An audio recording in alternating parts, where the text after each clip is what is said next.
సరే, ఈ వారం మనం ఒక వాక్య భాగాన్ని చదువుకొని ఆ వాక్య భాగంలో నుండి మనం కొన్ని విషయాలు దేవుని వాక్యంలో నుండి మనం ధ్యానించుకుందాం. బైబిల్ గ్రంథాల్లో ఉన్న వాళ్ళందరూ కూడా ఒకసారి తీసి మీ ఆదికాండం బైబిల్ గ్రంథాలు తీయండి. ఆదికాండం 39వ అధ్యాయం 2వ వచన భాగాన్ని నేను చదువుతాను.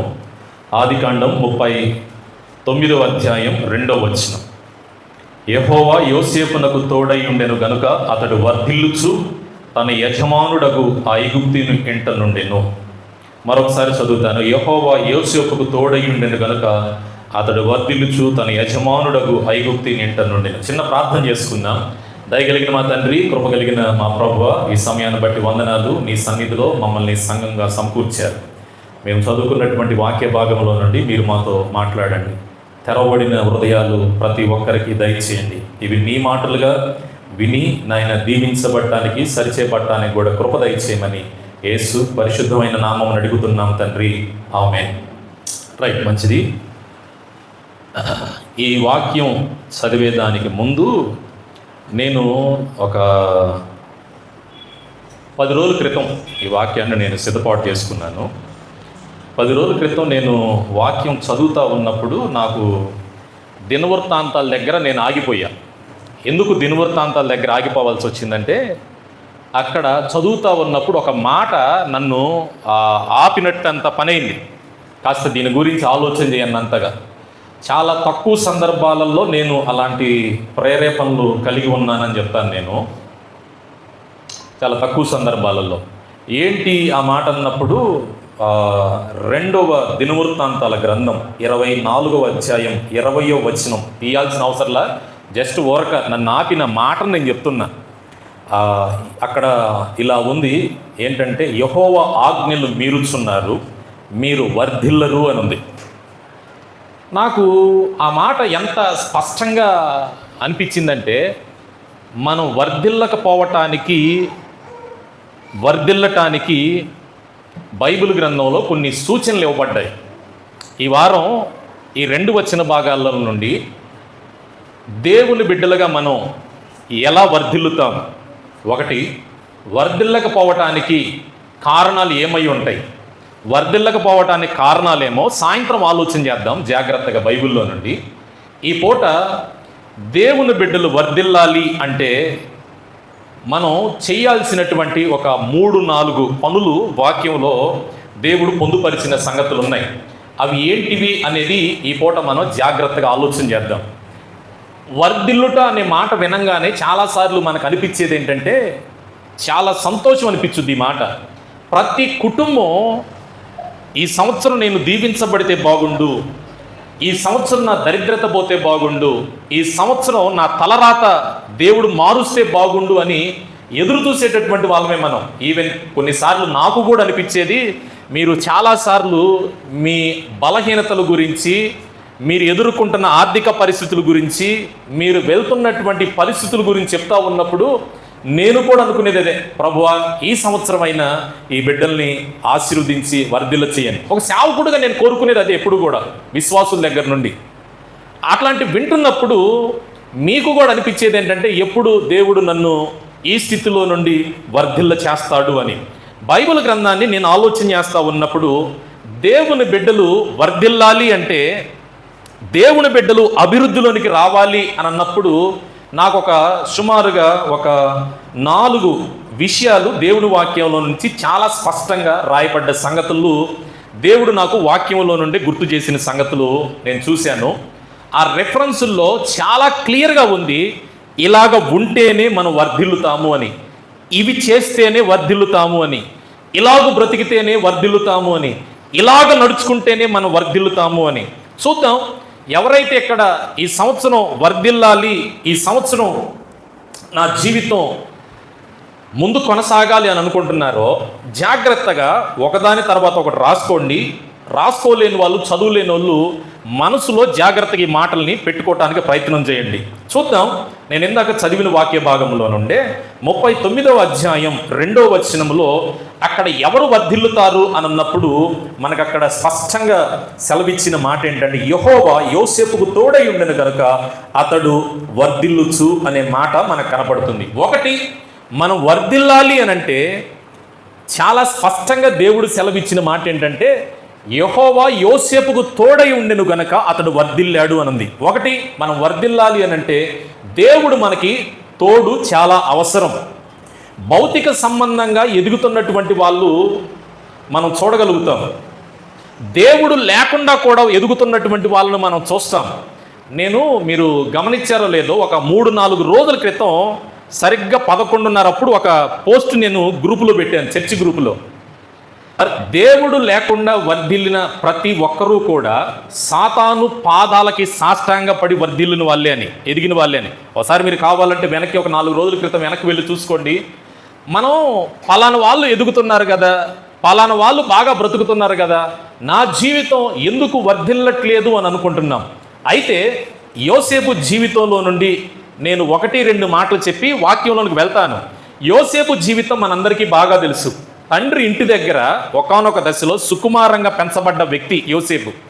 ఆ తర్వాత యోసేపుకు దేవుడిచ్చిన కృప ఏంటంటే, ప్రార్థన చేస్తున్నప్పుడు దర్శనాలు జరగబోయేవి చూపించేవాడు, కలలు గనేవాడు, భవిష్యత్తు గురించినటువంటి కలలు. తమ అన్నలు నడుచుకునేటటువంటి నడతలను కూడా హెచ్చరించేవాడు. చూసి వినినటువంటివి తండ్రికి తీసుకొచ్చి చెప్పేటప్పుడు ఆ ప్రవర్తన, యోసేపు ఇలాంటి ప్రవర్తన కలిగి ఉండటం అన్నలకు నచ్చల. అందుకనే ఎలాగైనా కానీ యోసేపును తీసేయాలి అని రకరకాల ఎత్తుగళ్ళు వేసిన తర్వాత పెద్దోడు ఒక దశలో, అరే వాడు మన రక్త సంబంధికుర్రా, వాడిని మనం ఇలాంటి పనులు చేయటం సరైనటువంటి విషయం కాదు కాబట్టి ఓ పని చేద్దాం, అమ్మేసేద్దాం, ఎంత వస్తే అంత తలా పావలా పంచుకుందాం అని అనుకుని తమ్ముడిని ఏం చేశారంటే అమ్మేసేశారు.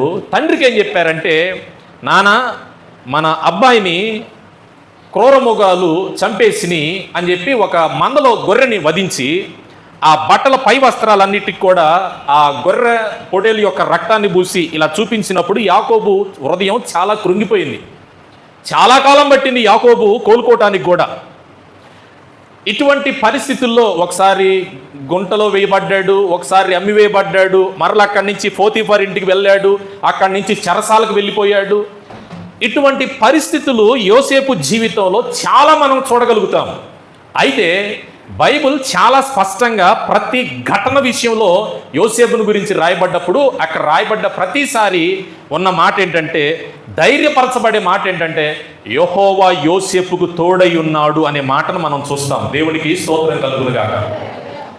నేనేం చెప్పాలనుకుంటున్నానంటే, మనం శారీరకంగా వర్ధిల్లాలి అని అంటే, దేవుళ్ళో మనం వర్ధిల్లాలి అని అంటే ఒకే ఒక్క విషయం, దేవుడు మనకి తోడుగా ఉంటే మనం ఖచ్చితంగా వర్ధిల్లుతాం. ఇక్కడ సమస్య ఏంటో చెప్పనా, దేవుడు మనకి ఎలా తోడుగా ఉంటాడు అనేదే పెద్ద సమస్య.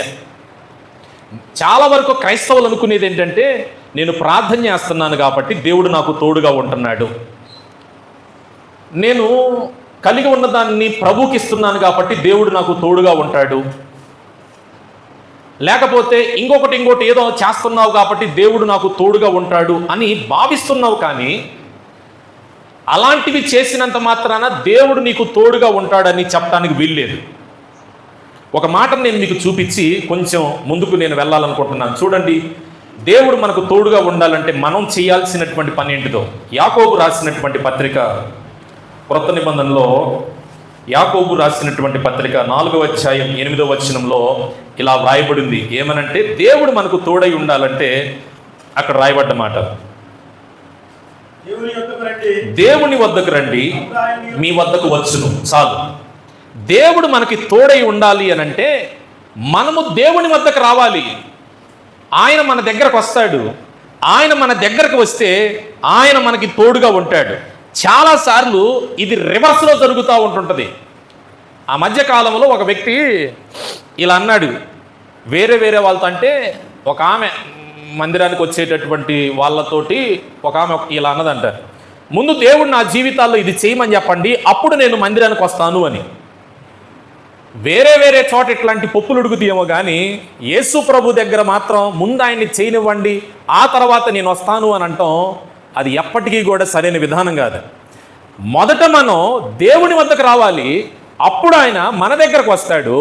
నీవు ఏ విషయాలలో వెనకుండిపోయావో ఆయన దానిని పరిగణలో తీసుకుంటాడు. కొన్నిసార్లు మనకి బాగోకపోతే, రోగం ముదిరితే, సమస్యలు వస్తే మనం పరిస్థితులను బట్టి కొంతమంది వ్యక్తుల దగ్గర పరిగెత్తుకుంటా వెళ్తాం సలహాల కోసమో. ఇప్పుడు ఆరోగ్యం బాగోలేదు, పెద్ద డాక్టర్ నీ దగ్గరకు రమ్మంటే కుదురుద్దా? ఏమండి చెప్పండి, దేనికి ఆడిగిపోతాం?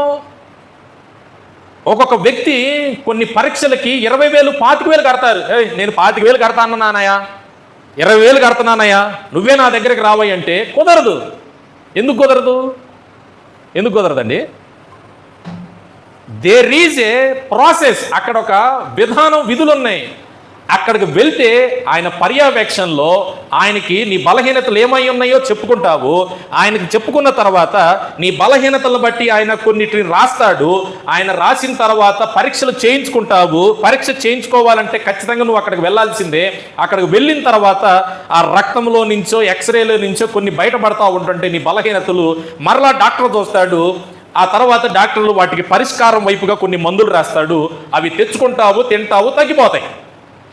దేవుని వద్దకు మనం రావటానికి చాలా చీపుగా ఆలోచన చేసే వాళ్ళు ఉన్నారు ఈరోజు కొందరు చాలామంది దేవుని వద్దకు రావాలంటే, అబ్బో అంత దూరమా, ఏడబోతావులేండి అంత దూరం, అబ్బో యేసు ప్రభు మందిరానిక, ఒక చిన్న చూపు. ఇంకొంతమంది ఏమో పిల్లలు వద్దంటున్నారని ఆగిపోయే వాళ్ళు ఉన్నారు. ఇంకొంతమంది ఏమో బంధువులు వద్దంటున్నారని ఆగిపోయే వాళ్ళు ఉన్నారు. కొందరేమో భర్తలు వద్దని ఆగిపోయేటటువంటి వాళ్ళు ఉన్నారు. కొంతమంది ఏమో సిగ్గుతో రారు. చూడండి, చివరిలో వచ్చి ప్రార్థన చేయించుకొని నాకు ఈ రోగం ఉందా అని ప్రార్థన చేయని చెప్పించుకొని ప్రార్థన చేయించుకునే వాళ్ళు ఉన్నారు. వెళ్ళాల్సినటువంటి స్థలాల్లోకేమో వెళ్ళకూడనటువంటి స్థలాల్లోకేమో సిగ్గు లేకుండా మనం వెళ్తాం, ధైర్యంగా వెళ్తాం, నిరభ్యంతరంగా వెళ్తాం. దేవుని సన్నిధిలో మన జీవితాలు బాగుపడతాయి. ఆయన మన వ్యాధి, బాధలు, సమస్యలన్నింటినీ కూడా కుదుటపరుస్తాడనే స్థలంలోనికి రావటానికి మాత్రం ఎన్ని కారణాలు చెప్తామో. మనం వర్ధిల్లకపోవటానికి కారణం ఏంటంటే, నీవు దేవుని వద్దకు రాకపోవటం వల్లనే నీ వర్ధిల్లకుండా ఆగిపోతున్నావు నీ జీవితంలో. బైబిల్ గ్రంథంలో నుంచి ఒక వాక్యం నేను మీకు చూపిస్తాను. దేవుని దగ్గరికి వస్తే కలిగేటటువంటి అది మేలనుకోండి, ఫలం అనుకోండి. చూడండి, మత్తయి సువార్త 11వ అధ్యాయం 28వ వచనం చదువుదాం. ప్రయాసపడి భారం మోస్తున్న సమస్త జనులారా నా యొద్దకు రండి, నేను మీకు విశ్రాంతిని కలుగ చేస్తాను. దేవునికి స్తోత్రం కలుగునుగాక. దేవుని వద్దకు మనం వస్తే, దేవుని వద్దకు మనం వెళ్తే దేవుడు ఇచ్చేటటువంటి ప్రతిఫలం ఏమిటి అనంటే, మన ప్రయాసను తీసివేస్తానంటున్నాడు. మనం ఏ భారాలైతే ఇప్పటి వరకు మోస్తున్నామో, మోయలేకపోతున్నటువంటి భారాలు నీ జీవితంలో ఏవేవైతే ఉన్నాయో, ఇప్పటి వరకు మోసి మోసి మోసి అలిసిపోయినటువంటివి ఏవైతే ఉన్నాయో వాటన్నిటినీ కూడా ప్రభువు తీసివేస్తాను, తేలిక చేస్తాను అని అంటున్నాడు. దేవునికి స్తోత్రం కలుగునుగాక. హల్లెలూయా. ఈ మాటని నేను ముందుకు వెళ్ళేటప్పుడు ఆగి ఒక ప్రశ్న వేయాలనుకుంటున్నాను. ఈరోజు నువ్వు ఎటువంటి పరిస్థితుల్లో ఉన్నావు? ఈరోజు నువ్వు ఎటువంటి ప్రయాసల మధ్యలో ఉన్నావు? ఈరోజు నువ్వు మోయలేనటువంటి సమస్యలు ఏవైతే ఉన్నాయో వాటన్నిటికీ పరిష్కారం దొరికేటటువంటి స్థలం ఏంటంటే యేసు ప్రభు యొక్క సన్నిధే. దేవునికి స్తోత్రం కలుగునుగాక. యేసుక్రీస్తు దగ్గరకు రావటం అంటే కేవలం మతం మార్చుకోవటం కాదు, అది సృష్టికర్తతోటి సంబంధాన్ని పెంచుకోవటం. చాలామందికి తెలియని విషయం ఏంటంటే, అబ్బో ఆ మతమా అదే అని అనుకుంటాం. ఎవడు చెప్పాడు యేసుక్రీస్తు అంటే ఆయన మతాలను స్థాపించడానికి వచ్చాడని? నీవు నేను కామించుకున్నదే మతం అనేది. గట్టిగా మాట్లాడితే ఈరోజు భారతదేశంలో మతాల వల్ల జరుగుతున్నటువంటి మారణ కాండం అంతా ఇంత కాదు. ఛత్తీస్గఢ్ వైపుకు వెళ్తే చంపుతున్నారు. ఈవెన్ నిన్నగాక మొన్న నాకు వచ్చిన గ్రూపులో 20 మందిని గ్రామంలో నుంచి బహిష్కరించారు. ఈ దేవుణ్ణి ఆరాధించేటటువంటి వాళ్ళు మా గ్రామంలో ఉండటానికి లేదని కొండల్లోకి మీరు ఎటైనా సావండ్రా బాబుని ధరిమేశారు. ఇది మతము అని అనుకున్నంత కాలం విధ్వంసాలు మనం చూడక తప్పదు. ఇది ఎప్పుడైతే సత్యమైన మార్గం అని నీవు అనుకుంటావో అప్పటి నుంచి మాత్రమే నీవు మంచి మార్గాలలో నడవగలుగుతావు, సరిచేయబడగలుగుతావు. ఈరోజు చాలామందికి తెలియని విషయం ఏంటంటే యేసుక్రీస్తు అని అంటే మతం కాదు, పరలోక రాజ్యానికి మనలందరినీ తీసుకువెళ్ళటానికి ఒక సత్యమైన మార్గం. ఆయన దగ్గరకు వస్తే మొట్టమొదటిగా మనం వర్ధిల్లుతాము అనేది దేవుడు మనకి చెప్పేటటువంటి మొట్టమొదటి మాట. ఇకపోతే రెండవది చూద్దాం, ఎవరు వర్ధిల్లుతారు అని అన్నప్పుడు, ఒకటి ఆయన వద్దకు వచ్చు వారిని దేవుడు వర్ధిల్ల చేస్తాడు. రెండవది పౌలు తెస్సలోనికలకు రాసినటువంటి మొదటి పత్రిక చూడండి, బైబిల్ గ్రంథాలు ఉన్న వాళ్ళు 3వ అధ్యాయం 13వ వాక్యాన్ని చదువుకుందాం. తెస్సలోనికలకు రాసిన మొదటి పత్రిక 3వ అధ్యాయం 13వ వచనం, మేము మీ ఎడల ఎలాగు ప్రేమలో అభివృద్ధి పొంది వర్ధిల్లుచున్నామో అలాగనే మీరును ఒకరి ఎడల ఒకడు మనుషులందరి ఎడలను ప్రేమలో అభివృద్ధి పొంది వర్ధిల్లునట్లు ప్రభువు దయచేయునుగాక. దేవునికి స్తోత్రం. 2 చోట్ల మనకి వర్ధిల్లుట అనే మాటను మనం గమనిస్తాం. రెండవది, మనం వర్ధిల్లాలి అని అంటే రెండో మాటగా మనము ఇతరులని, సంఘాన్ని ప్రేమించాలి. ఇంకంతే, సింపుల్గా చెప్పాల్సి వస్తే మనం ఇతరులని ప్రేమించకుండా ఉన్నంత కాలం, నీ తోటి సహోదరుడు సహోదరిని ప్రేమించకుండా ఉన్నంత కాలం నీవు వర్ధిల్లలేవు. పౌలు చాలా స్పష్టంగా చెప్తున్నాడు. ఇంకొకసారి చదువుతాను చూడండి, మేము మీ ఎడల ఎలాగ ప్రేమలో వృద్ధి పొంది వర్ధిల్లుచున్నామో అలాగే మీరు ఒకని ఎడల ఒకడు మనుషుల ఎడల ప్రేమలో అభివృద్ధి పొంది వర్ధిల్లుచున్నట్లు ప్రభు దయచేయునుగాక.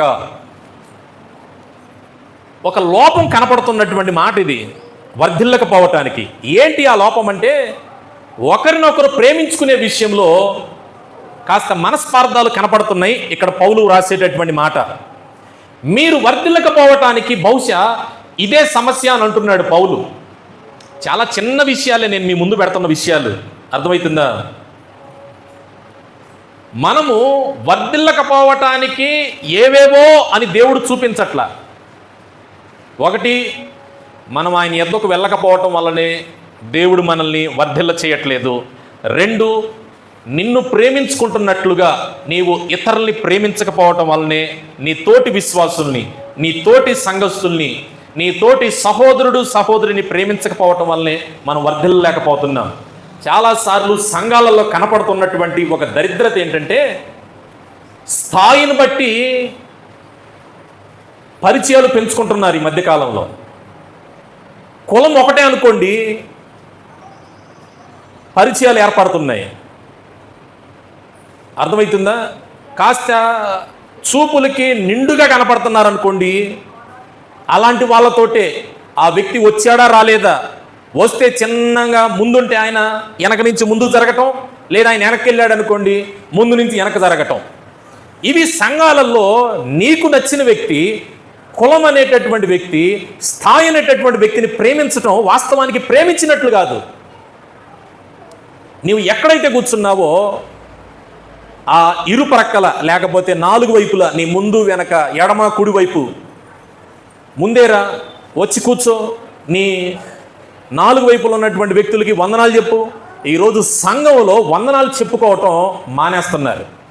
కరెక్ట్గా ప్రార్థన టయానికి రావటం, టక్మని అట్లా కూర్చోవటం, ఆడవాళ్ళు అయితేనే ముసుకేసుకోవటం, మగవాళ్ళు అయితేనే చక్కగా బాచపట్లు వేసుకోవటం, వినటం, అయిపోగానే ఆలస్యంగా రావటం, అయిపోగానే తొందరగా వెళ్ళిపోవటం. ఇది సంఘం యొక్క విధానం కానే కాదు. అసలు సంఘ విధానం ఇదే కాదు. వాక్యం మొదలయ్యే టైంకి రావటం, అబ్బో గంట సేపు, అదే మొదటి నుంచి వస్తే అబ్బో 2.5 గంటలు అంటారా చర్చి, ఒక 5-6 పాటలు పాడిన దాకా ఉండాలి, ఆ తర్వాత ఆరాధన ఒక పావు గంట, ఆ తర్వాత దేవుడు చేసిన మేలు సాక్ష్యాలు, ఆ తర్వాత మరలా వాక్యం 1 గంట, ఆ తర్వాత ప్రకటనలు. ఎంతసేపు ఏడ కూర్చుంటారు, కానీ వాక్యం మొదలయ్యే 11:15 టైంకి వెళ్తే సరిపోద్దులేరా బాబు అన్నట్లుగా భావించే వాళ్ళు ఉన్నారు. జాగ్రత్త, అది విశ్వాసుల యొక్క క్రమము కాదు. నీకు విశ్వాసుల యొక్క క్రమము కాదు. వాక్యం ఎలా అయితే ఒకరిని ఎడల ఒకడు మనుషులందరి ఎడల అని సంబోధించిందో అలానే మనం ప్రేమించుకున్నప్పుడు, ఒకరినొకరు ప్రేమించినప్పుడు దేవుని వాక్యం అంటుంది మనం ఖచ్చితంగా వర్ధిల్లుతాము అని. ఒక వాక్యం నేను మీకు చూపిస్తాను, ముందుకు వెళ్దాం. 122వ కీర్తన 6వ వచనం. కీర్తన భాగంలో నుంచి 122వ కీర్తన 6వ వచనం తీయండి. యెరూషలేము యొక్క క్షేమము కొరకు ప్రార్థన చేయుడి.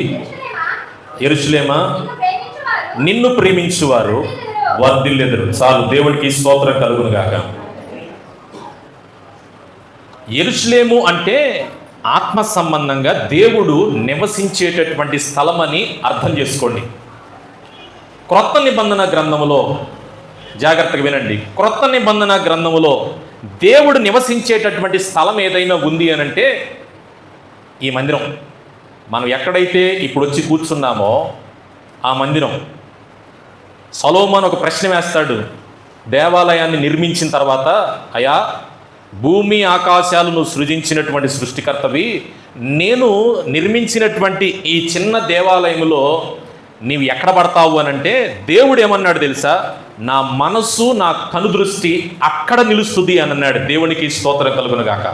నిజమే, భౌతికంగా ఆలోచన చేసినప్పుడు దేవుడు నివసించడానికి ఈ స్థలం సరిపోదేమో, కానీ దేవుని ఆత్మరూపిగా సంచరించడానికి ఆయన కనుదృష్టి, ఆయన మనసు నిలిచి ఉండే స్థలం ఏదైనా ఉంది అని అంటే ఇదిగో మనం కూర్చున్నామే ఈ స్థలం అన్నమాట. దేవునికి స్తోత్రం కలుగును గాక.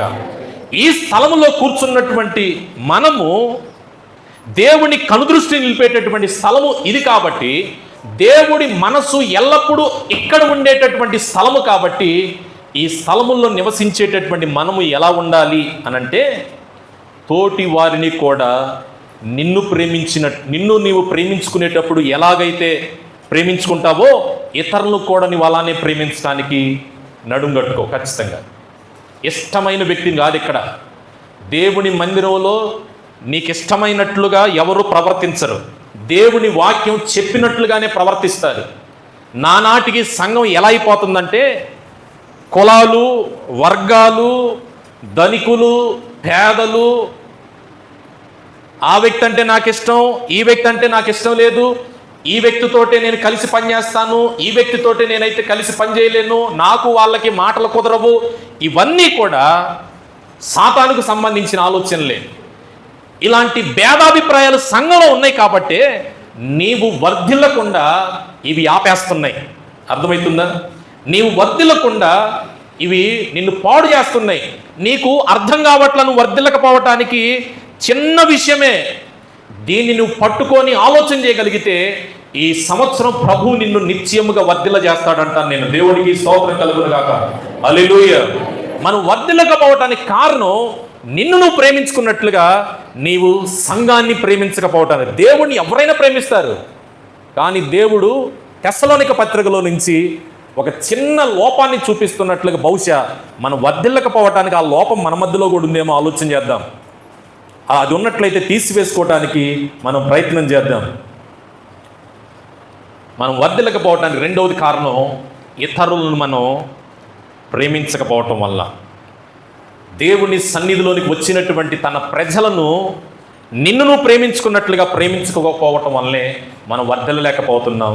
చూడండి, దేవుని సన్నిధిని కానీ దేవుని సన్నిధిలో ఉన్న ప్రజలను కానీ మనము ప్రేమించినట్లయితే దేవుడిచ్చే ఒక ఆశీర్వాదకరమైన మాట లేదు, మేలు ఏదైనా ఉందంటే చూడండి, యెషయా గ్రంథం తీయండి, బైబిల్ గ్రంథం 58వ అధ్యాయం 13 నుండి 14 వచనం మొదటి లైన్ వరకు.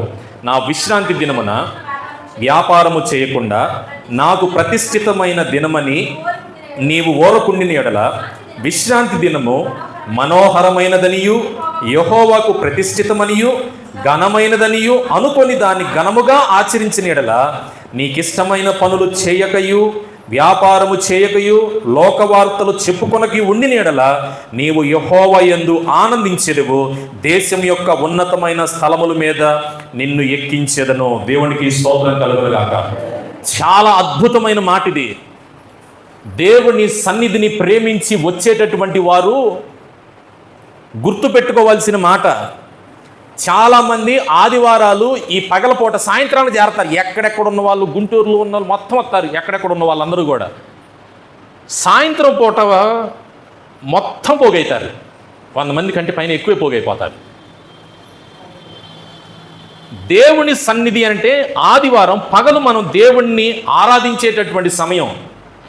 ఈ ఆరాధించేటటువంటి సమయాన్ని ఎంతమంది వచ్చి ప్రేమిస్తున్నారు ఆలోచన చేయండి. కొంతమంది ఈ ఆదివారం వస్తే వచ్చే ఆదివారాన్ని కనపడరు. కారణం ఏమీ ఉండదు. ఫోన్ చేసి అడిగామనుకోండి, చెప్పేటటువంటి వార్త మాత్రం నిజంగానే అబ్బా ప్రార్థన ఖచ్చితంగా చెయ్యాలన్నట్టుగా చెబుతారు. గుర్తుపెట్టుకోండి, మరలా ఇంటికి వెళ్ళిన తర్వాత ఈ మాటని మరలా మీరు చదువుకోండి. దేవుని సన్నిధిని, దేవుని ప్రజలను గనుక మనం ప్రేమించడం మొదలు పెడితే 14 వచ్చిన మొదటి లైన్లో నీవు ఆనందిస్తావు, దేశం యొక్క ఉన్నతమైన స్థలముల మీద నేను నిన్ను ఎక్కిస్తాను అని అంటున్నాడు. దేవునికి స్తోత్రం కలుగునుగాక. నీ స్థాయి కాదు ఇక్కడ దేవుడు చూసేది, నువ్వు ఎంత చదువుకున్నావు, నీకు ఎంత ఉందని కాదు. దేవుడు ఒక వ్యక్తిని ఆశీర్వదించడం మొదలు పెడితే అతడిని దేవుడు కొంచెంలో నుంచే విపరీతంగా దేవుడు ఆశీర్వదించి వర్ధిల్ల చేయగలుగుతాడు. దేవునికి స్తోత్రం కలుగునుగాక. హల్లెలూయా. ఒకసారి ఆలోచన చేయండి. మనము రెండవదిగా ప్రేమించే విషయంలో అందరితో మనం ఎలా ఉంటున్నాం. కొంతమంది వందనాలు చెబుతా ఉంటుంటే ముఖం చాటేసుకుని వెళ్ళిపోయే వాళ్ళు కనపడతారు చర్చిలో. ఇటు వస్తుంటే ఆ దారిలో పోయే వాళ్ళు ఉంటారు, ఇటు ఎదురు వస్తుంటే ఎక్కడ దాకా వచ్చి అటుపోయే బ్యాచ్ ఉంటారు. సాధ్యమైనంత వరకు పౌలు అంటాడు రోమాపత్రికలో, సఖ్యమైనంత వరకు మీరు ఇతరులతో సమాధానంగా ఉండుడి, కానప్పుడు వదిలే. నీ మనసును దేవుడు చూశాడు, నీ మనసు సేవకుడికి అర్థమైంది, కానీ అవతల వ్యక్తికి ఇష్టం లేదు అని అన్నప్పుడు వదిలేయటమే మంచిది. పట్టుకొని అలాడబడాల్సిన అవసరంలా. కానీ నీ మనసు ఇతరుల్ని ప్రేమించే మనసుగా ఉన్నంతకాలం దేవుడు చేతి పనుల్ని, వ్యాపారాల్ని, పంట పొలాల్ని, సమస్త విషయాలలో దేవుడు నిన్ను ఎంతగా ఆశీర్వదిస్తాడంటే దేశం యొక్క ఉన్నతమైన స్థలముల్లో పెడతానంటున్నాడు. దేవునికి స్తోత్రం కలుగునుగాక. మూడవది, ఎవరు వర్ధిల్లుతారు అని అన్నప్పుడు చూడండి, మూడో మాటగా కీర్తన గ్రంథం 92వ కీర్తన భాగంలోకి ఒకసారి వెళ్ళండి. 12-13 వచనాలు. నీతిమంతులు ఖర్జూర వృక్షము వలె మూవవేయుదురు, లెబనోను మీద దేవదారు వృక్షము వలె వారు ఎదుగురుదురు. యెహోవా మందిరములో నాటబడిన వారై వారు మన దేవుని ఆవరణములో వర్ధిల్లుతారు. చాలు, ఈ 2 వచనాలు కూడా ఒకే ఒక క్యారెక్టర్ గురించే మాట్లాడుతున్నాయి. ఏంటిది ఆ క్యారెక్టర్ అంటే నీతిమంతుడు వర్ధిల్లుతాడు అని. దేవునికి స్తోత్రం కలుగునుగాక. ఇక్కడ ప్రశ్న, నీతి అంటే ఏంటి? బైబిల్లో నుంచి మనం ఒక 2 భాగాలను చూద్దాం. నీతి అంటే ఏంటిదో. ఒకటి, రోమాపత్రిక 12వ అధ్యాయం 3వ వచనం. అబ్రహాము దేవుణ్ణి నమ్మెను, అది అతనికి నీతిగా ఎంచబడెను. ఎక్కడది? రైట్, సరే రైట్. ఇంకొక మాటను కూడా చూడండి, రోమాపత్రిక రైట్, ఇప్పుడు కరెక్ట్, మంచిది. 21-22 వచనం 12వ అధ్యాయంలో నుంచి.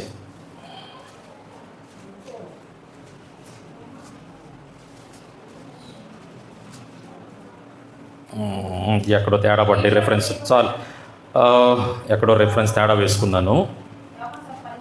విశ్వసించి విశ్వాసం వలన బలము నొందెను, అందుచేత అది అతనికి నీతిగా ఎంచబడెను అనే మాట బహుశా రోమపత్రికలో ఉంటుంది. ఒకటి, రైట్, జాగ్రత్త వినండి, ఎక్కడో చిన్న పొరపాటు జరుగుతుంటేలే కానీ. ఒకటి, నీతి అంటే దేవుణ్ణి నమ్ముకోవటం నీతి. అబ్రహాము దగ్గరికి వెళ్ళిన తర్వాత అక్కడ అబ్రహాముని నీతి అంటే ఏంటిది అని అడిగామనుకోండి, నేను నిజమైన దేవుణ్ణి నమ్ముకున్నాను కాబట్టే నేను నీతిగా ఎంచబడ్డాను అని అన్నాడు. రెండవదిగా రోమాపత్రికలో 3:22 ఏదో రోమాపత్రిక, రైట్, నేను అటు ఇటు వేసుకున్నాను, సరే. ఇంకొకటి, నీతి అంటే ఏంటంటే దేవుని మీద విశ్వాసం ఉంచటమే నీతి. అర్థమవుతుందా? చాలాసార్లు మనం నీతి అంటే రకరకాలుగా చెప్తా ఉంటుంటాం. నీతి అనే మాట ఈ 2 పదాల మీద ఆధారపడి ఉంది. ఒకటి, దేవుడి మీద పూర్తి విశ్వాసం ఉంచటం. రెండు, నిజమైనటువంటి దేవుణ్ణి నమ్ముకోవటం. అర్థమవుతుందా? ఈ రెండు, నిజమైన దేవుణ్ణి నమ్ముకొని ఎవరైతే ఆయన మీద విశ్వాసం ఉంచుతారో వారిని దేవుడు వర్ధిల్ల చేస్తాడు. దేవునికి స్తోత్రం కలుగునుగాక. హల్లెలూయా. దేవుని సన్నిధిలో లేకపోతే మనం ఇక్కడ గమనించామనుకోండి, విశ్వాసం వలన బలమునొందెను, అందుచేత అది అతనికి నీతిగా ఎంచబడెను అని ఉంది 3వ అధ్యాయంలో అనుకుంటా. నీతి అంటే నిజమైన దేవుడిని నమ్ముకోవటం, నీతి అంటే దేవుడి మీద విశ్వాసం ఉంచటం. కానీ 13వ వచనంలో మనం చదువుకున్నటువంటి కీర్తన భాగం 13వ వచనంలో చూడండి, అక్కడ రాయబడిన మాట ఏంటంటే, యెహోవా మందిరములో దేవుని ఆవరణములో వర్ధిల్లుతారు అనే మాటని రాయబడింది. కొంచెం మీకు అర్థమయ్యేటట్లుగా నిజమైన దేవుణ్ణి ఆయన మీద విశ్వాసం ఉంచడంతో పాటు ఇంకొంచెం ఆ పదానికి బలం చేకూర్చేటట్లుగా ఇంకొక వచనాన్ని కూడా నేను మీకు చూపిస్తాను. మనం దేవుని మందిరములో, దేవుని సన్నిధిలో ఉన్నాం కదా. మనం ఈ దేవుని ఆవరణంలో వర్ధిల్లాలి అని అంటే, ఈ దేవుని సన్నిధిలో మనం వర్ధిల్లాలి అంటే దేవుని మందిరములో జరగాల్సినటువంటి ఒక 4 విషయాలు చూపిస్తా. ఒక విశ్వాసి దేవుణ్ణి నమ్ముకున్న తర్వాత ప్రతిసారి మీ ఆలోచన ప్రతిసారి ఈ 4 మీదే మీరు నడక సాగిస్తూ ఉండాలి. చూడండి ఒకసారి అపోస్తుల కార్యం ఒక 4 విషయాలు ఉన్నాయి. అవేంటియో చూడండి. అపోస్తుల కార్యం 2వ అధ్యాయం 42వ వచనం మనందరికి బాగా తెలిసినటువంటి మాటే. వీరు అపోస్తుల బోధయందును, సహవాసమందును, రొట్టె విరుచుటి యందును, ప్రార్థన చేయుటి యందును ఎడతెగక ఉండిరి. చాలు. దేవుని మందిరములో జరగాల్సిన కార్యక్రమాలు ఏంటి అని ఆలోచన చేస్తే, యేసు ప్రభుని నమ్ముకున్న తర్వాత నీవు నేను ఈ 4 విషయాలు ఎప్పుడు గుర్తుపెట్టుకోవాలి. నీ జీవితం ద్వారా జరుగుతూనే ఉండాలి. ఏంటిది అని అంటే, 1 బోధలో, 2 సహవాసంలో, 3 రొట్టె విరుచుటలో, 4 ప్రార్థనలో. ఏ ఇల్లు అయితే, ఏ వ్యక్తి అయితే, ఏ కుటుంబం అయితే, ఏ సంఘం అయితే బోధలో, సహవాసంలో, రొట్టె విరుచుటలో, ప్రార్థనలో ఉంటారో ఖచ్చితంగా వారి ఎదుగుదలని ఆపటం ఏ మనుషుడి వల్ల కూడా సాధ్యపడదు. దేవునికి స్తోత్రం కలుగునుగాక. ప్రతి సంఘంలో ప్రతి విశ్వాసి వారి జీవితంలో ఈ 4 ఉండాలి. బోధ, వాక్యానుసారంగా మన జీవితాన్ని కట్టుకుంటూ ఉండాలి. సహవాసం, ప్రతి ఆదివారం మన దేవుని సన్నిధిలో మనం కూడుకోవాలి. ఎన్ని పనులున్నా, రాకూడనటువంటి కారణాలు ఉన్నప్పుడు దాన్ని దేవుడు కూడా క్షమిస్తాడు. కానీ చిన్న చిన్న వాటికి, పెద్ద కారణం లేని వాటికి ఆగిపోతే దేవుడు ఊరుకోడు. సహవాసం అంటే ఆదివారం పూట కూడుకునేదాన్ని. 3 రొట్టె విరుచుట అంటే ప్రభు బల్లారాధన మనం ఈరోజు సాయంత్రం తీసుకోబోతున్నాం కదా, ద్రాక్ష రసాన్ని, రొట్టెని. ఈ రొట్టెనని అన్నప్పుడు అబ్బా అదొకటి మహాప్రసాదం అన్నట్టుగా మనం తీసుకుంటున్నాం. దాని వెనకాల యేసు ప్రభు నా కొరకు ఏదేదైతే చేశాడో దానిని అంతటినీ కూడా ప్రతినిత్యం నువ్వు జ్ఞాపకం చేసుకుంటూనే ఉండాలి. ఆయన నా పాపాలను కదా క్షమించింది, నా బ్రతుకును మార్చాడు కదా, నన్ను ఈరోజు ప్రయోజకుడిగా మార్చాడు కదా. ఈ ఆలోచన ఎప్పుడూ ఉండాలి నువ్వు బలారాధన తీసుకునే ప్రతి నిమిషం. ఇది 3. 4 ప్రార్థన. క్రైస్తవుడు జీవితం ప్రార్థన లేకుండా ప్రారంభించడానికి వీల్లేదు. ప్రతి ఉదయం మొదలుకొని పడుకునేంత వరకు ఖచ్చితంగా నీ జీవితం ఈ 4 మీదే ఆధారపడి ఉంటుంది. నీతి అని అన్నప్పుడు నిజమైన దేవుణ్ణి నమ్ముకొని ఆయన మీద విశ్వాసం ఉంచటం కదా. ఆయన మీద విశ్వాసం ఉంచినటువంటి మనము నడవాల్సినటువంటి 4 విషయాలు ఏంటంటే, సహవాసము, రొట్టె విరుచుట, ప్రార్థన, ఇంకోటి ఏంటిది, వాక్యం. ఈ 4 మనం నడవాలి. ఈ 4 ఎవరైతే నడుస్తారో వారికి కలిగేటటువంటి ఫలితం ఏంటిదో, లేకపోతే నీతిమంతులకి దేవుడిచ్చేటటువంటి ఫలితం ఏంటిదో చూడండి. 92వ కీర్తన చూడండి. 92వ కీర్తన 12వ వచనం.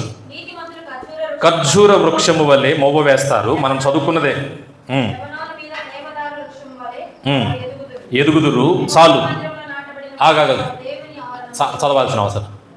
చాలా స్పష్టంగా రాయబడ్డ మాట ఏంటిదో తెలుసా? 2 చెట్లు చూపిస్తున్నాడు. దేవదారు వృక్షం,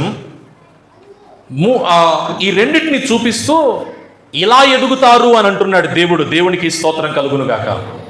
నేను నీతిగా జీవిస్తే నాకు కలిగేటటువంటి ప్రతిఫలం ఏంటయ్యా అని నువ్వు ప్రశ్నించావనుకో దేవుణ్ణి, నిన్ను దేవుడు అన్నిటికంటే అందరికంటే నిన్ను ఎదిగేటట్లుగా చేస్తాను అని అంటున్నాడు. దేవునికి స్తోత్రం కలుగునుగాక. హల్లెలూయా, హల్లెలూయా. చాలాసార్లు దేవుని బిడ్డల్లో ఉన్న ప్రశ్న కూడా ఇదే. నేను ప్రభువు నమ్ముకొని చాలా కాలం అయింది కదా, ఇంకా ఎప్పుడు నా జీవితాలలో మేలు చేస్తాడు దేవుడు, నా పిల్లల జీవితాలలో మేలు ఎప్పుడు జరుగుతుంది? చాలా ప్రశ్నలు మన జీవితాల్లో ఉంటానే ఉంటాయి. నాకంటే వెనకొచ్చిన వాడు బాగుపడుతున్నాడు, నాకంటే వెనక దేవుడు నమ్ముకున్నవాడు అభివృద్ధిలోకి వస్తున్నాడు, నా జీవితం ఇంకా ఎందుకు అభివృద్ధి కాకుండా ఎక్కడ ఆగిపోయింది? వాళ్ళు స్థిరపడ్డారు, వారి పిల్లలకు ఉద్యోగాలు వచ్చినాయి, వాళ్ళు బాగుపడ్డారు, వాళ్ళు నానాటికి ఎదుగుతూ ఉన్నారు, నా స్థితి మాత్రం అప్పుడు ఎట్లా ఉందో ఇప్పుడు అలానే ఉంది అని అనుకొని ఇక్కడ కూర్చున్న వాళ్ళల్లో ఎవరైతే ఉన్నారో, నీతి అనేది మూడవదిగా నీ జీవితంలో ఉంటే దేవుడు నీకు ఇచ్చేటటువంటి ప్రతిఫలం ఏంటంటే నీవు ఎదుగుతారు అని అంటున్నాడు. దేవునికి స్తోత్రం కలుగునుగాక. ప్రతి ప్రశ్నకి దేవుడు ఇచ్చే సమాధానం ఏంటంటే నిన్ను దేవుడు ఇది మొదలుకొని ఆశీర్వాదకరంగా దేవుడు హెచ్చించబోతున్నాడు. దేవునికి స్తోత్రం కలుగునుగాక. పోతే నాలుగవది, ఎవరు వర్ధిల్లుతారు అని అన్నప్పుడు ఇప్పటి వరకు 3 విషయాలు చూసాం. ఒకటి మనం ఏం చూసాం? ఎవరు వర్ధిల్లుతారు అన్నప్పుడు అమ్మా గట్టిగా చెప్పండి, మీరు రాసుకోవట్లేదా? దేవుని సన్నిధికి వచ్చే వాళ్ళని దేవుడు వర్ధిల్ల చేస్తాడు. 2, ఇతరులని ప్రేమించేటటువంటి మనసు కలిగి ఉన్న వారిని దేవుడు వర్ధిల్ల చేస్తాడు. 3 ఇప్పుడు చెప్పుకున్నాం. ఏంటిది? నీతి. 4వది రైట్. సామెతల గ్రంథం 2వ అధ్యాయం 7వ వచనం, ఆయన యథార్థవంతులను వర్ధిల్ల చేయును. దేవునికి స్తోత్రం కలుగునుగాక. నీతికి యథార్థతకి పెద్ద తేడా ఏమీ లేదు. అర్థమవుతుందా?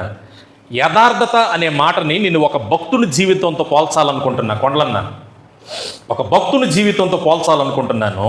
బైబిల్ గ్రంథంలో యథార్థంగా ప్రవర్తించినటువంటి ఒక వ్యక్తిని నేను మీకు చూపిస్తాను. చూడండి, యోబు గ్రంథం 2వ అధ్యాయం 3వ వచనం మరియు 9వ వచనాన్ని కలిపి చదువుతాను. చూడండి, యోబు గ్రంథం 2వ అధ్యాయం 3వ వచనం 9వ వచనం. అందుకు యెహోవా, నీవు నా సేవకుడని యోబు సంగతి ఆలోచించితివా? అతడు యథార్థవంతుడును న్యాయవంతుడునై దేవుని యందు భయభక్తులు కలిగి చెడుతనమును విసర్జించినవాడు. భూమి మీద అతని వంటి వాడు ఎవడూ లేడు. నిష్కారణముగా అతనిని పాడు చేటుకు నీవు నన్ను ప్రేరేపించినను అతడు ఇంకను తన యథార్థతను వదలక నిలకడగా ఉన్నాడు. 9వ వచనం కూడా చదువుతాను. అతని భార్య వచ్చి, నీవు ఇంకా యథార్థతను వదలకుందువా? దేవుణ్ణి దూషించి మరణము కమ్మనెను. యథార్థత అనేటటువంటి మాట ఇక్కడ చాలా స్పష్టంగా ఒక వ్యక్తి జీవితం చుట్టే తిరుగుతూ ఉంది. యోబు జీవితం మనందరికీ బాగా తెలుసు. చాలా కష్టాలు ఎదుర్కొన్నాడని, ఇబ్బందులు ఎదుర్కొన్నాడని, ఆ దేశంలో బాగా ధనవంతులలో ప్రధానమైన ధనవంతుడు అని. కానీ దేవుడు సాక్ష్యం ఇవ్వాల్సి వచ్చినప్పుడు అతడు యథార్థవంతుడు అని మాట్లాడాడు. భార్య సాక్ష్యం ఇవ్వాల్సి వచ్చినప్పుడు యోబు గురించి ఇంకా నువ్వు యథార్థతను వదలవా అని అంటున్నాడు. ఈ రెండింటి మధ్యలో జరిగినటువంటి ఒక 5 సంఘటనలను మీతో చెప్తాను, జాగ్రత్తగా వినండి. యోబు ఆ ఊజు దేశంలో యోబు అంత ధనవంతుడు లేడంట. అయితే అంత ధనవంతుడిగా మార్చబడటానికి కారణం యోబు ఆశ్రయించినటువంటి దేవుడు. ఆ తర్వాత వచనాలు మనం చదువుకుంటూ వెళ్తే యెహోవా ఇచ్చుని యెహోవా తీసుకున్నాడు కదా అని యోబు తన భార్యతో అంటాడు. అంటే యోబు ధనవంతుడిగా మార్చబడటానికి తిరుమల కారణం ఎవరు? దేవుడే. అర్థమవుతుందా? చాలాసార్లు మనకి అర్థం కాకనో మర్చిపోయి మనం చేసేది ఏంటిదో తెలుసా? మనము నమ్ముకున్నటువంటి దేవుడు ఈరోజు ఈ పరిస్థితిలో నుండి నిన్ను హెచ్చించగలుగుటకు సమర్థుడు, శక్తి కలిగిన వాడు, నీ పేదరికాన్ని పోగొట్టగలిగినటువంటి సామర్థ్యం కలిగిన దేవుడని మనకు తెలిసి కూడా మనం ఆయనని అంతంత మాత్రంగానే మనం ఆరాధిస్తూ ఉంటుంటాం. యోబు జీవితాన్ని చూడండి. సాతానుని అనుమతించాడు దేవుడు యోబు జీవితంలోనికి. యోబుకి కష్టం వచ్చింది, విడిచిపెట్ల. పిల్లల్ని పోగొట్టుకున్నాడు, విడిచిపెట్ల. ఆరోగ్యం దెబ్బతిన్నది, విడిచిపెట్ల. చివరికి అంతా పోగొట్టుకున్నాడు, విడిచిపెట్ల. భార్య స్నేహితులు బహుగా శోధించారు, అయినా కానీ దేవుణ్ణి విడిచిపెట్ల. వాస్తవానికి క్రైస్తవ ప్రపంచంలో ఎవరికైనా యోబు లాంటి శోధనలు వస్తే, యోబు ఎదుర్కొన్న సమస్యలు ఎదుర్కొంటే తాను క్రైస్తవ్యాన్ని విడిచిపెట్టి వెనక్కి వెళ్ళిపోయేవాడే కానీ నిలబడి ఉండేవాడు ఉండలేడు కూడా, నాకు తెలిసినంత వరకు. కొంతమంది నేను చూస్తూ ఉంటా, చిన్న చిన్న వాటికే వెనుదిరిగిపోయే వాళ్ళు ఉన్నారు. చిన్న చిన్న కారణాలకే మందిరాన్ని మానేసే వాళ్ళు ఉన్నారు. చిన్న చిన్న కారణానికి దేవుని విడిచిపెట్టే వాళ్ళని నేను చాలా మందిని చూశాను ఇన్ని సంవత్సరాలు ఈ పరిచర్య కాలంలో. యథార్థత అనంటే యోబు తన శరీరం పాడైపోయింది, కుమారులు కళ్ళ ముందే చనిపోయారు, ధనవంతుడు అని చెప్పుకోవటానికి యోబు జీవితంలో ఏదీ లేకుండా పోయింది, మొత్తం నేలమట్టం అయిపోయింది. చివరికి భార్య ఏమంటుందో తెలుసా? ఎంత నాశనం జరుగుతూ ఉన్నా కానీ ఏమయ్యా ఇంకా నువ్వు దేవుణ్ణి పట్టుకొని నిలబడతా ఉన్నావు, యథార్థతను విడిచిపెట్టి దేవుణ్ణి దూషించరాదా అని అంటుంది. యథార్థత అనేది దేనికి సంబంధించింది అని ఆలోచన చేస్తే, వాక్యం ఆధారం చేసుకొని చెప్పాల్సి వస్తే, ఎన్ని శ్రమలు వచ్చినా, ఎన్ని ఇబ్బందులు వచ్చినా, ఎన్ని నష్టాలు వచ్చినా, ఎంత కష్టం వచ్చినా దేవుణ్ణి విడిచిపెట్టకుండా ఉండటమే యథార్థత. దేవునికి స్తోత్రం కలుగునుగాక. నేను ఎంత ప్రార్థన చేసినా దేవుడు జవాబు ఇవ్వట్లేదు, నేను ఎంత యథార్థంగా ఉంటున్నా, యథార్థత అంటే శ్రమలలో కూడా నీవు నిరూపించుకునే దానిని యథార్థత అని అంటావు. ఈ వాక్య భాగాలను బట్టి చెప్పాల్సి వస్తే, ఈరోజు యోబు జీవితాన్ని ఒక పక్కన పెట్టుకొని నిన్ను నువ్వు ఒక పక్కన పెట్టుకో. యోబును దేవుడు అసలు ఒక్క మాటలో చెప్పాలంటే, నేను ఆ మధ్య కాలంలో కూడా చెప్పాను ఒక మాట, ఆంబోతులు పోట్లాట్లలో లేత దూడలు నలిగిపోయి అనే సామెతలు మీరు వినే ఉంటారు. దేవుడు సాతాను ఇద్దరి పంతాల మధ్యలో నలిగిపోయింది, నష్టపోయింది ఎవరయ్యానంటే ఒక సామాన్యమైనటువంటి ఒక వ్యక్తి. నిన్ను దేవుడు పరీక్షించాల్సి వస్తే నీ యథార్థతని, సీతమ్మక్క, నీ యథార్థతని దేవుడు పరీక్షించాల్సి వచ్చినప్పుడు కొన్నిసార్లు నీవు కలిగి ఉన్న వాటన్నీ కూడా కోల్పోయే అవకాశం ఉంటుంది, శారీరక సమస్యలు కూడా వచ్చే అవకాశం ఉంటుంది, అందరూ దూరం అయిపోయే అవకాశం ఉంటుంది, చివరికి నీ ఒక్కడవే దిగంబరిగా మిగిలిపోయే అవకాశం ఉంటుంది. ఇటువంటి పరిస్థితుల మధ్యలో నీ ఉంటే, నిలబడి ఉండగలిగితే, నీ యథార్థతను నీవు నిరూపించుకోగలిగితే అప్పుడు నువ్వు యథార్థవంతుడివి. చాలాసార్లు యథార్థత అంటే మనం రకరకాల దానికి మనం అన్వయిస్తూ ఉంటుంటాం ఆ మాటల్ని. ఏం దాసంకులు, అబద్ధం ఆడకుండా ఉండటం యథార్థత కాదు, బహుశా అది అయి ఉండొచ్చేమో. కష్టములో, శ్రమలలో యోబు జీవితం మన ముందుంది. అటువంటి పరిస్థితుల్లో కూడా ప్రభువుని విడిచిపెట్టకుండా వెంబడించటమే యథార్థత. ఆ యథార్థవంతుల్ని దేవుడు ఏమంటున్నాడంటే, నేను వర్ధిల్ల చేస్తాను. నిజంగానే 38, 39 అధ్యాయాలు యోబు గ్రంథం చదువుకుంటే చాలా బాధ అనిపించుద్ది. సడన్గా 40వ అధ్యాయంకి వచ్చేసరికి యోబు యొక్క యథార్థతను బట్టి దేవుడు ఎంతగా ఆశీర్వదించాడంటే, 1ని దేవుడు 2 చేశాడు, 10ని దేవుడు 20 చేశాడు, 1000ని 2000గా మార్చాడు. యథార్థవంతుల్ని దేవుడు ఆశీర్వదించాల్సి వచ్చినప్పుడు ఆయనగా నిరూపించుకునేది ఏంటిదో తెలుసా? 2 అంతల ఆశీర్వాదాలు. దేవునికి స్తోత్రం కలుగునుగాక. హల్లెలూయా, హల్లెలూయా. ఏది నీ యథార్థత ఒకసారి ఆలోచించి. చిన్న సమస్యకే, చిన్న ఇబ్బందికే, చిన్న కష్టానికే ఏదైనా వస్తే మందిరాన్ని మానేసి అంతరాలు కట్టుకునే బ్యాచ్ ఉన్నారు, సోజ్ చెప్పించుకునే బ్యాచ్ ఉన్నారు. వాడెవడో ఆడికిపోతే ఏదో జరుగుద్దని చెబితే ఆ పిచ్చి మాటలు విని పరిగెత్తేటటువంటి వాళ్ళు ఉన్నారు. నేను నిన్న గుంటూరు వెళ్ళాను, గురువారం. నల్లబాడు దగ్గర జనాలు కిటకిటకిటలాడుతున్నారు. ప్రతి ఒక్కళ్ళ చేతుల్లో మూర క్యాలెండర్లు ఉన్నాయి. నాకేం అర్థం కాల కాసేపు. అసలకే బస్ స్టాండ్లోనే బస్సు ఫుల్ అయిపోయింది. ఈ నల్లబాడు అంతకుముందు గతంలో మాథ్యూస్ గారు పెట్టే స్థలంలో నాకేం అర్థం కాల. స్క్రీన్లు కనపడుతున్నాయి, ఎక్కిన వాళ్ళందరూ కూడా వాటి గురించి వీటి గురించి మాట్లాడుతూ ఉన్నారు అని నా పక్కన ఒక పెద్దావిడ కూర్చొని ఉంది. ఆయన నా పక్కన కూర్చున్న ఆయన, అమ్మా నేను సత్తెనపల్లి దిగిపోతానులే, కాస్త వయసు పెద్దది కదా, మీరు కూర్చొని యాడికి పోవాలంటే నేను పిడుగురాళ్ళ పోవాలన్నా. సరే మీరు కూర్చోండి అమ్మా అని అన్నారు. క్యాలెండరీ అని చెప్పాను, ఇట్లా ఓపెన్ చేశాను. నాకు అర్థమైంది ఆ మొహం, నాకు అర్థమైంది ఆ మొఖం చూడగలే. ఏ ఊరండి మీద అంటే మాది పిడుగురాళ్ళ పక్కన పలానూరు. ఏ టైంకి బయలుదేరి వచ్చారు ఎడకి అని అన్నాను నేను. ఓ తెల్లవారుజామునే బయలుదేరాను అని అన్నారు. ఏం చేయటానికి అని అన్నాను నేను. ఆయన ఏదో నాకు చెబుతున్నాంట, జాతకం చెప్పించుకోవడానికి ఎక్కడ దాకా ఎందుకంటే మీ ఊర్లోనే చెప్పేవాళ్ళు ఉంటారు కదా జాతకాలు అని అన్నాను నేను. అదే నా ఎంత మాట, నువ్వేం చేస్తావు? నేను పాస్టర్ నేనండి. అబ్బో అందుకే నువ్వు అట్లా మాట్లాడుతున్నావు అని అన్నది.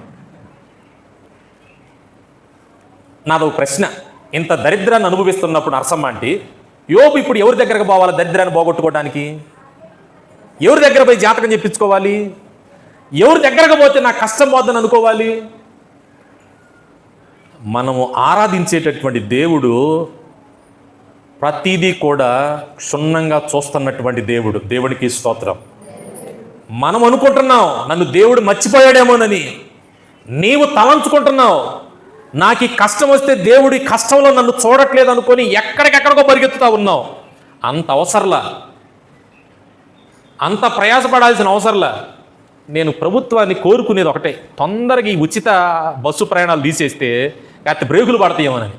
టికెట్లు కొనుక్కునేవాడేమో అవసరమైతే ఆమె నా పక్కన కూర్చున్న ఇంకొక ఆమె కూడా అడుగుతుంది, అయ్యో కాళ్ళు నొప్పులు పడుతున్నాయా, 2.5 గంటలు పట్టిందయ్యా ఆయన దగ్గరకు పోవటానికి అని అన్నది.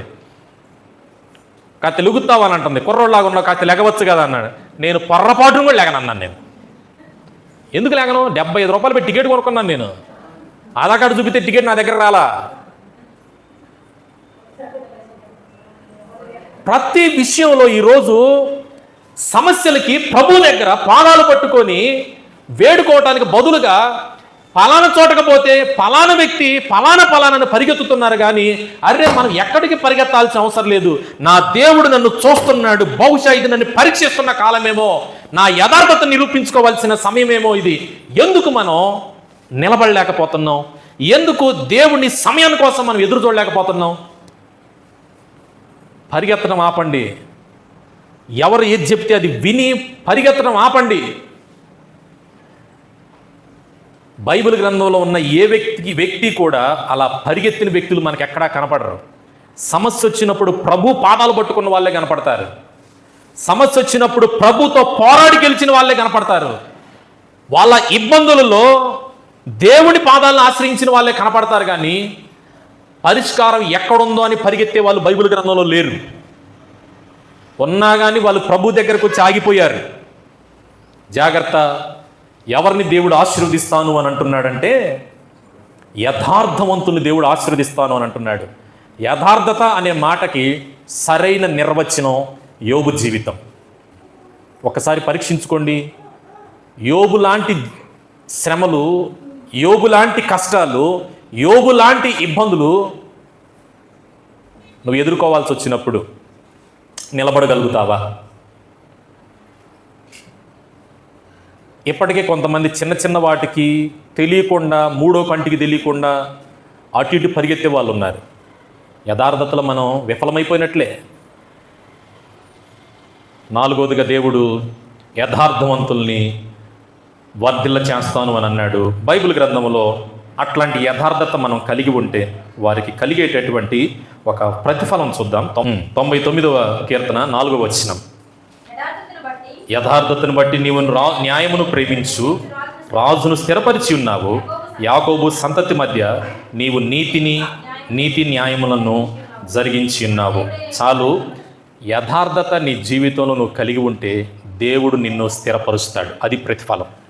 యథార్థత నీ జీవితంలో నువ్వు కలిగి ఉంటే మొదట శ్రమలు ఎదుర్కోవచ్చు, కష్టాలు ఎదుర్కోవచ్చు, ఇబ్బందులు ఎదుర్కోవచ్చు. యోబును ఆశీర్వదించి స్థిరపరిచిన దేవుడు మనల్ని కూడా యథార్థతలో మనల్ని మనం నిరూపించుకున్నట్లయితే ఆయన స్థిరపరిచి వర్ధిల్ల చేయగలుగుతాడు. ఎవరు వర్ధిల్లుతారు అని అన్నప్పుడు 4 విషయాలు చూసాం. 1, ఎవరికైతే దేవుడు తోడుగా ఉంటాడో వాళ్ళు వర్ధిల్లుతారు. 2, ఎవరు వర్ధిల్లుతారంటే ఇతరులను ప్రేమించువారు, సంఘమును ప్రేమించే వారిని దేవుడు వర్ధిల్ల చేస్తాడు. 3, నీతిమంతులను దేవుడు వర్ధిల్ల చేస్తాడు, 4 యథార్థవంతులను వర్ధిల్ల చేస్తాను అని అన్నాడు. 4 విషయాలు మన ఎదుట పెట్టుకుందాం. ఇప్పటి వరకు నువ్వు వర్ధిల్లకపోవటానికి ఈ 4 ఏదైనా ఒకటి కారణమై ఉందా? ఈ 4 ఏదైనా ఒక దాని విషయంలో నీవు వైఫల్యం చెందావా?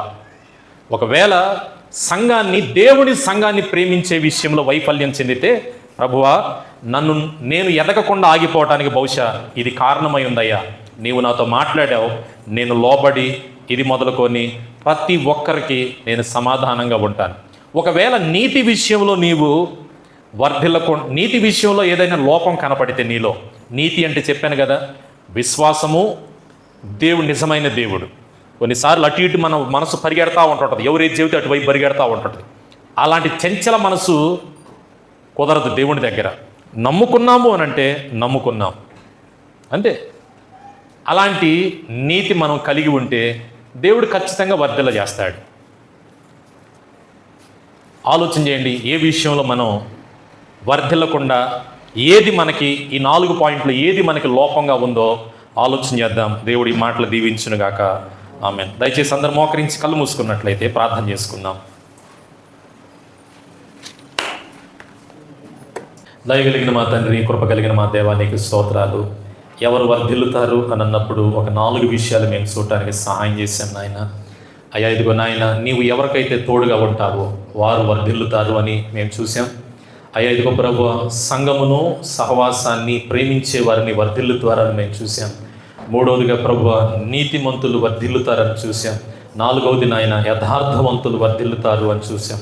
అయ్యా ఇదిగో ప్రభు, మా జీవితాలలో ఏ విషయాల్లో అయితే మేము వర్ధిల్లకపోవటానికి ఈ 4 అంశాలలో ఏది ప్రధానమై ఉన్నదో దానిని మేము మార్చుకొని మా జీవితాలను మేము సరిచేసుకోవడానికి సహాయం చేయండి. అలా సరిచేసుకొని నీ వాక్యము చెప్పబడినట్లుగా ప్రవర్తించినప్పుడు మమ్మల్ని మీరు వర్ధిల్ల చేస్తారు అని చెప్పినందుకై స్తోత్రాలు. అలా మా జీవితాలని ఈ నూతనమైన సంవత్సరంలో నాయన, నూతనమైన మరొక నెలలో ఒక వాగ్దాన సందేశముగా మేము ఇలా ఉన్నప్పుడు మీరు వర్ధిల్లుతారు అని సెలవిచ్చినట్లుగా నిశ్చయముగా మేము వర్ధిల్లకుండా ఆటంకపరిచేది ఏదైనా కానీ మేము తీసివేసేసుకొని, అయ్యా ఇదిగో నీ వాక్యములో మాకివ్వబడిన ఈ 4 సూచనల ప్రకారంగా మేము నడవబోతూ ఉండగా మమ్మల్ని నిశ్చయముగా వర్ధిల్ల చేయమని ప్రార్థిస్తూ యేసు నామమున అడుగుతున్నాం తండ్రి. ఆమేన్.